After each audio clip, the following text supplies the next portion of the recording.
There were quiet hoofsteps going down the hall. A door creaked closed and latched shut.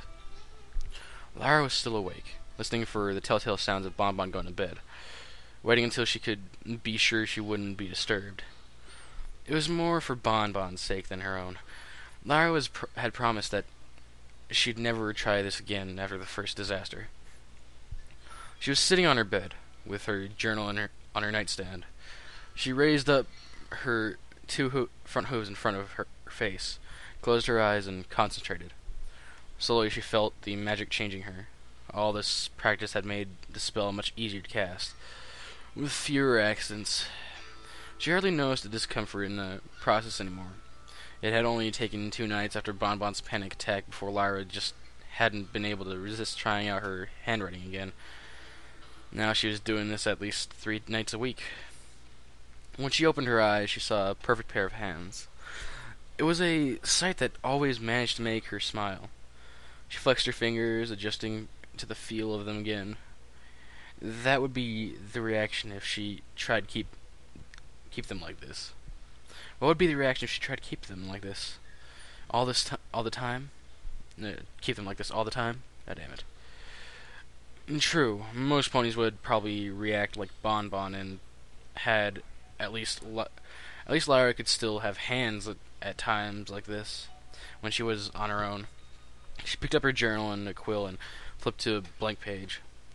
There hadn't been any dreams over the past few nights. Still, one of the recurring details had been on her mind a lot lately. As she stared at the page, Lyra scratched her chin thoughtfully and started sketching out a few lines. First of all, she had to get the posture right and the curves of the figure.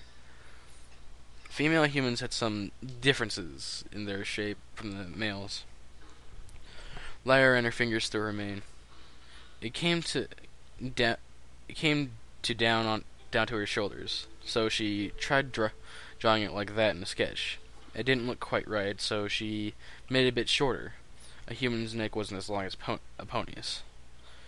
Also, there was the issue of clothing. Ponies only wore clothes for special occasions, but humans were always fully clothed. In casual situations, they'd wear pants. Lyra drew those over the legs of the figure and a long-sleeved shirt on top. Yeah, that looked pretty good. Finally, the face. Lyra stopped for a moment. Her fingers idly stroked the feather of the quill. What exactly would her face look like as a human? She tried just a general female face.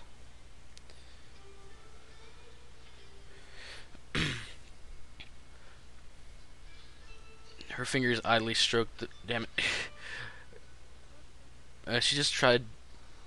She tried just a general human face. The eyes, they looked a little small, but that was normal. Her ears wouldn't be pointy at all, and they'd be on the sides of her head. About centered, no horn. The horn was something she thought about often. Humans didn't have them, so they couldn't use magic. That might not be so bad, after all. Being able to have hands seemed like a fair exchange. She held up her left hand to examine it as she drew with her right. It seemed easier to control the quill with her right hand, so she always used that one. That was it. This was what she looked like as a human. Lyra held the book up and examined her work. She looked pretty good. All those weird details. The bipedal posture, the lack of a tail, the fingers. When they were all part of a human figure, they didn't look weird at all. Lyra found herself wishing that she actually did look like this, but hands had been difficult enough. She sighed. This would probably be out of the question. Lyra closed her journal and set it back on the nightstand. Then she blew out the candle and laid her head on the pillow. It might have been a little ridiculous imagining herself as a human. Knowing that they were real didn't change anything. She'd never actually be a human, no matter what she did. There was an itchy spot behind her ear, so she reached up to scratch it and realized she still had hands. That was a close one. As much as she wanted to, Bonbon might kick her out of if she kept them. So they had to go. The green light from her horn lit them up up as the fingers retracted back into the hooves. The next morning, Bonbon was preparing breakfast as she normally would on the weekends. In the months she had in between the two biggest holidays of the year, work would be at a relaxed pace and she could take it easy for a while. Not to mention all the crazy things Lyra had been doing had also seemed to slow down lately. Bonbon would be content if she never saw another pair of hands again. "Good morning, Bonbon," Lyra, Lyra said. "Good mor..." And Bonbon turned around, saw Lyra, and stopped. What's with the..." Lyra was dressed in a white dress shirt and something that was especially unusual for a pony, a pair of black pants. A tie was hanging loose around her neck.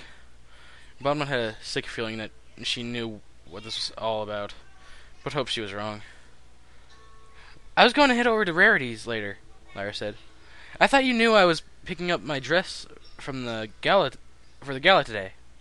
Bonbon let out a sigh of relief. "Ah, yes, I almost forgot you had ordered one from her." Lyra's horn started to glow as she looked down at her tie and adjusted it.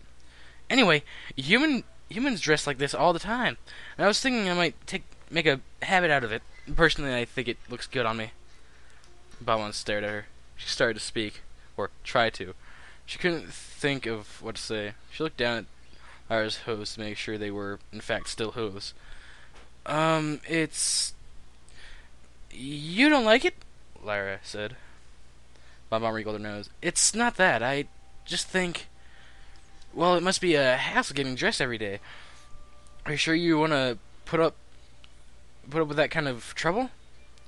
"Nah, it's not really that big a deal. This didn't take long at all." Lyra sat down at the table. "Anyway, let's eat." Taking a deep breath, Bonbon joined her. Clothes were not that much of an issue. Some ponies liked them, and maybe Lyra would finally get tired after some time and give up on this foolishness. But she was sitting that way again, leaning back in her chair. It was as if she thought she was one of them. Lyra left home shortly after breakfast. It was chilly out, the leaves had started to fall already. But the trees wouldn't go completely bare for another couple weeks until they had the running of the leaves. The oranges and reds of the trees stood in stark contrast on the gray skies. Wearing clothes was a good way to stay warm. It definitely helped to block some of the wind. This might be a good habit to start after all. I was beginning to wonder why this particular aspect of human culture hadn't been retained by ponies. Lyra noticed that a few heads were turning to watch her as she trotted through town, towards Rarity's boutique. In her dreams, the humans were always wearing clothes, but that wasn't how ponies' culture worked at all. Clothing really made a pony stand out. Lyra knocked on Rarity's door and waited patiently, humming to herself contently and rocking back and forth on her hooves. The door opened, and when Rarity saw who it was, she smiled. "Ah, I was expecting to see you today. Come on in. Love the outfit, by the way." "Really?" Lyra said, following her into the shop. "Oh, but of course. Classic black and white. That tie really pulls everything together. You truly are a Camelot pony, aren't you?" Rarity examined her approvingly. Some special occasion." "Some special occasion?" "Nope, just felt like it," Lyra said. "I actually find the pants quite comfortable." "You know, my mother seems to like them as well, though. It always found them a bit tacky, I suppose," Rarity said, frowning. She looked back at Lyra. "Oh, but they look great on you." "Thanks." She thought Rarity sounded sincere enough. "Well, let's not get sidetracked. I just know you'll love what I put together for you," Rarity said, leading her through the chaotic jumble of supplies and sketches to stand in front of the newly completed dress on a mannequin. "How do you like it?" Lyra's dress was all pure white, except for some turquoise trim and embroidery on the back. The back flowed out gracefully. The sleeves and neck had gold accents, and a brooch shaped like her Lyra cutie mark was on the front. "It looks great. It looks great," Lyra said. She was reminded of a toga more than anything else. That was an old style of human garment, although she wasn't sure if Rarity would have ever heard of those. Why don't you try it on?" "I need to make sure it's absolutely perfect," Rarity said. Oh, and don't forget the matching shoes and main clip. I I went ahead and made you an entire ensemble. Wow, this is really amazing, Lara said, admiring the detail on the brooch. Now quickly, I'd like to see how it looks on you, Rarity said, her horn glowing as she lifted the garment off of the dress form and passed it over to Lyra. Sure, Lyra replied. Excuse me. She stopped behind a screen as she changed out of the shirt and pants into the dress. Rarity came over to where Lyra was examining her reflection in a mirror. So how do you like it? This is excellent, Lyra said. She turned from side to side, craning her neck to look at herself from all angles. Then she carefully lifted herself up on her back legs. What are you doing? Rarity said. Just wanted to see how it would look, Lyra said. She tried to stay balanced, but it was hard to stand on two legs for very long. Rarity bit her lip. Lyra, I've noticed that you sometimes sit a tad strangely, particularly when you're performing. Perhaps at the gala you should attempt to be more... She searched for a word. Ladylike? Lyra dropped back down to all fours. Huh? Oh, right. It is a formal event. You're quite fortunate to have been invited. You should know that they will expect all the formalities in Candlelight. Candlelight, Rarity said. You've been in the gala before, haven't you, Rarity? Lyra asked. Ouch. Rarity's face twitched. Well, yes, but I'm afraid I will not be attending again. Still, don't hesitate to tell every pony where you got your tailor-made dress. And if you see any important Candlelight personalities, I probably wouldn't recognize them if I did. I've never really paid attention to that kind of thing, Lyra said. Thanks again, by the way. It's not a problem at all. Rarity regained her composure. Would you like me to wrap that up for you? Lyra headed out of the boutique and headed back home through Ponyville, thinking about what Rarity had said. The package was floating along next to her. Candlelight. Lyra was having mixed feelings about going back there. Like Rarity said, it was very formal. Stuffy and boring would be more accurate. Still, the Grand Galloping Gala was an honor. Being invited was a testament to her talent as a musician. She came up to her house and opened the door. Her head was down and thought as she habitually headed into the living room. Rarity had actually called her a Candlelight pony. That was a laugh. These clothes were more the human look than high society. Lyra had always felt out of place in Candlelight, which was why she had been happy to move away from her parents' house. Ah, there she is. We've missed you, Heartstrings. Lyra's head shot up. We've missed you, Heartstrings. Lyra's head shot up as her father's voice. Bonwin was seated in the living room with a dark blue unicorn and a violet pegasus. Lyra was speechless. Her parents here now? The package dropped to the ground. Dad, Mom, when did you get here?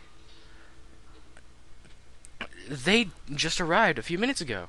I told them you wouldn't be long, Bonbon said. We told you we'd be visiting today, her mother said. You must have gotten our letter. You're even dressed up very nice. Oh, right, Lyra said, smiling nervously. She'd never gotten any letter. She loosened her tie. It seemed to be getting kind of warm in here. Funny. She'd been shivering outside for just a few seconds ago. Just let me put this away and I'll be right back. Leaving the room perhaps a bit too quickly, Lyra headed to her bedroom. First she threw the package into the closet, and then she lifted up her journal and hid it under the bed. Rushing into the study, she took down all of her old books and dropped them behind the sofa. Lyra looked over the room, satisfied with her efforts. Should she change out of her human clothes? No, that would take too long. Besides, her mother had already commented on that. Lyra spun around, only to come face to face with Bonbon. You never told me your parents were visiting, Heartstrings, Bonbon said, placing an old emphasis on the name. What was that about a letter? I never got anything. It must have gotten lost in the mail. Lyra said. Her eyes darted around the room, looking for any traces she might have missed. You know what? That one Pegasus who always brings our mail? She's a total ditz. She loses stuff all the time. That may be so, Heartstrings. Anyway, I was just about to start preparing lunch. I'll be in the kitchen. Why don't you spend some time with your family? They've been waiting for you. Lyra's eyes darted all over the room again. Great! You do that. She stopped. Wait, why do you keep saying my name like that? Like what, Heartstrings? Bonbon asked, with a mischievous grin. Lyra began. She blinked. I've never told you that what my real name is, have I? No, you didn't. I thought for sure they must have the wrong house when they were asking for Heartstrings. If you had just seen the look that they give me when I said my roommate Lyra was out. Why didn't you tell me that Lyra was just a nickname? Bonbon said. Lyra sighed. Fine. I've been going by a human name ever since I came to Ponyville. Bonbon's mouth dropped open, but she didn't say anything. It's never really caught on like I wanted to back in Camelot, but I've never liked my real name. We've been living together for a few years now. You could have at least told me what your name was. God damn it. Sorry, but you have to do me a favor. Please don't tell my parents about the research I've been doing. Your research? Bonbon frowned. About humans. My parents? They've never really approved of it. They thought I was just going through a phase. All they've ever wanted was for me to act like a normal unicorn. Everything about humans, they think it's a bunch of nonsense. Lyra, I think it's a bunch of nonsense. How many times do I have to say this? What Luna said proves there's more to this. I'm going to find something out. Lyra took a deep breath. But please, just for today, can you act like I'm normal? You realize how difficult that's going to be. Bonbon's eyes narrowed. I'm sorry, I know I've put you through a lot lately, Lyra said. She stared at the floor, trying to look as apologetic as possible. She hoped it was convincing. Normal, Bonbon said. You realize how much you're asking, right? You never even told me your real name. And after that incident with those hands... Not so loud! Please! Lyra's voice had dropped to a harsh whisper. Go! She glanced towards the living room nervously. You're absolutely insane. Bonbon shook her head. I don't know how much more of this I can take. I'm really sorry about this, honestly, I am. But they were so proud when they heard I was hired at the gala, and they've always just wanted me to focus on my musical career, Lyra said. They don't understand how important humans are to me. I don't either. Just for today, neither of us is going to mention humans. That sounds wonderful, Heartstrings. Perhaps you can make it a habit of it, Bonbon said. I'm serious, don't say anything! She jabbed her at Bonbon's direction. She didn't want to discuss it any further. She headed for the living room and Bonbon went to the kitchen. Sorry for the wait, Lyra told her parents. She was about to take a seat on the couch, but stopped herself. She couldn't sit like she usually did. But not in front of them. Slowly, awkwardly, she laid down like most ponies would. It wasn't a normal position for her. It's been a while since you brought home. I haven't heard from you in months, her mother said. How have you been? Okay, I've been busy. I've been busy. Lyra's voice trailed off. She quickly interjected. Practicing, of course. Her roommate mentioned that. Your roommate mentioned that, her dad said, pushing his glasses up. I still can't believe you were accepted for the Grand Galloping Gala. That's a huge honor. We always knew you were a prodigy, her mother added. By the way, when we got here, your roommate said you were still going by that old nickname. I thought you'd grown out of that. Oh, that, Lyra said. Her voice trembled. Yeah, the name kind of caught on. It's what she corrected herself. It's what every pony calls me now. Just so long as you're done with those ridiculous old stories, her father said. Lyra barely contained an outburst, knowing it wasn't worth it. Her parents were immovable in their skepticism. Her father had pointed to that grade on her report about humans all those years ago and claimed that that was proof they weren't real. That, what about the proof of all around them? All those relics of human society in Equestria that were so oblivious if you just knew what to look for. Bonbon came out of the kitchen carefully, holding a tray of food in her teeth. She set it down on the table. When I heard you'd be coming, I made sure to prepare something special. It was the leftovers of the breakfast casserole she'd made that morning. She'd done a spectacular job of fixing it up to look fresh. Anyway, I don't believe I caught your names earlier. Dewey Decimal, Lyra's father said. And my name is Cirrus, said her mother. She started to play. This is quite delicious. You mentioned you were a professional chef. Confectioner, Bonbon clarified. I just got the job recently, to be honest. Lyra breathed a sigh of relief. The conversation had drifted away from her. For now, at least, and as long as her parents weren't going to get on her case about the nickname, everything would be fine. She could enjoy the visit. You're quite lucky, Heartstrings. You must get homemade sweets all the time, Dewey said. Yeah, everything's pretty great around here, Lyra said.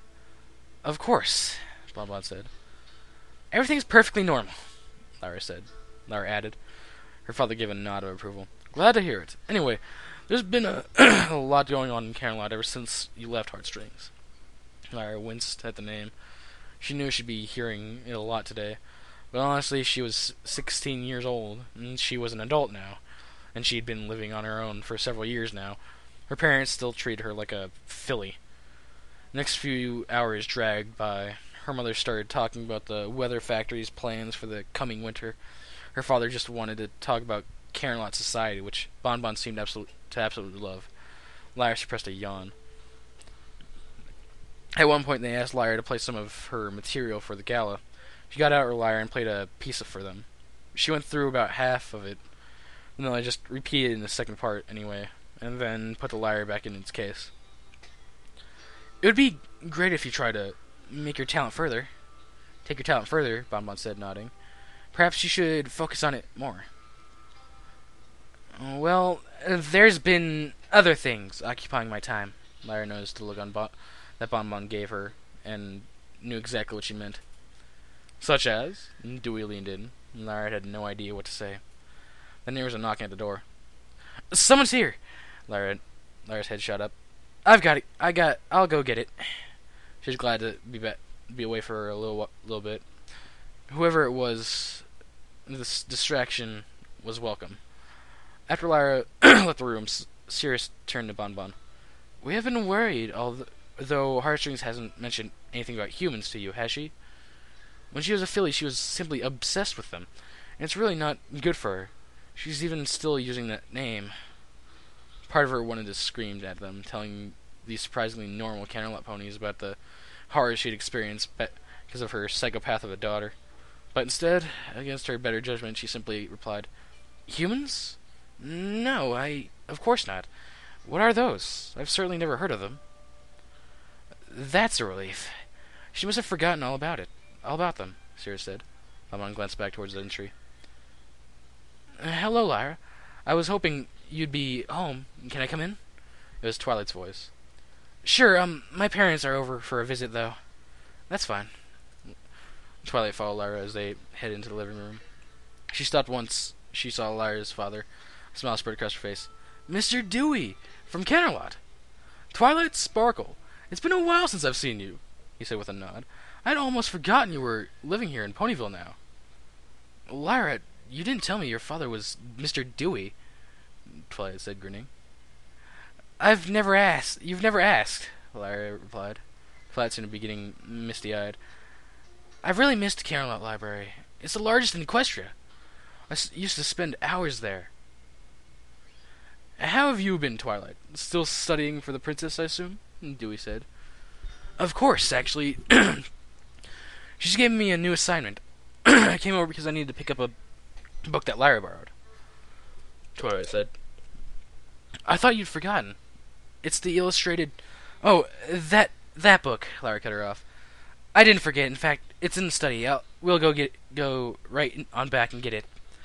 The book in question was hidden along with the others behind the sofa. She quickly formulated a story. She was terrible organized. It must have ended up there on accident, along with all of her other books when the bookshelves were bare. No, that wouldn't make any sense. That's great, Twilight said.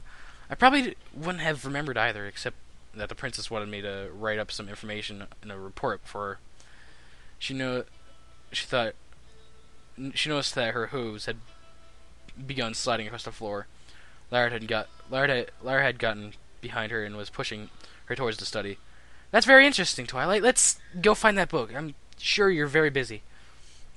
It's fine, Lara. I can walk there on my own, Twilight said. Lara hurried off down the hall with a puzzled look. Twilight followed her, heading over to the couch behind. Without a word, Lara lifted up a book and wedged behind it and the wall. That's funny. How did it get back here? Lara said with a flat voice. Anyway, there's your book. We were in the middle of something, actually, so if you could just leave and... Just checking. You're done with this, right? You got all the research you needed? Twilight asked. Yeah, of course. You can have it back. It's fine. She waved a hoof. Well, thanks. And Twilight headed back out past through the living room towards the door. Lara's father spoke up. I didn't realize you two were friends. We'd really like to hear about what you've been up to, Heartstrings. Yeah, sorry, Lara said. She really hoped Twilight would leave soon, before she could say anything about what the book was about. It's strange. I've never really had much use for a book of cryptozoology, but I looked through my library, and this was the only book I had that I could use for my research report. Lara's starting to feel a spell of lightheadedness coming on. Really? What does the princess want you to study this time? Dewey asked, pushing up his glasses. She paused for a moment. Actually, Lara, maybe you could tell me with this. I actually never heard about humans until you showed up. Dewey seemed overcome by a coughing fit. Did you say humans?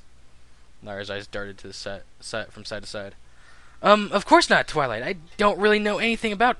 I thought you said you were finished with those human obsession. Heartstrings, Sirius said. I am, of course I am, Lara insisted. You were just in my library a few weeks ago asking about them. Twilight cocked her head, frowning. That's the book I came over for. I couldn't find anything else about humans in my other books, by the way. I noticed your hoof is better now. Bonbon choked out a bite of casserole. Yeah, I told you it was nothing, Lara said.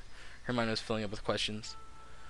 Princess Celestia wanted a report on humans, but if Luna was any indication, they should both know more than anyone. And on top of that, hadn't Luna said that they'd never speak of humans again? Why would Celestia be sending out her own apprentice to dig up whatever information was left? Unless... Heartstrings, you really thought you'd come to your... You really thought you'd come to your senses, her father said, shaking his head. Her mother cut in. I'm sure you're going to be very busy preparing for your performance at the gala.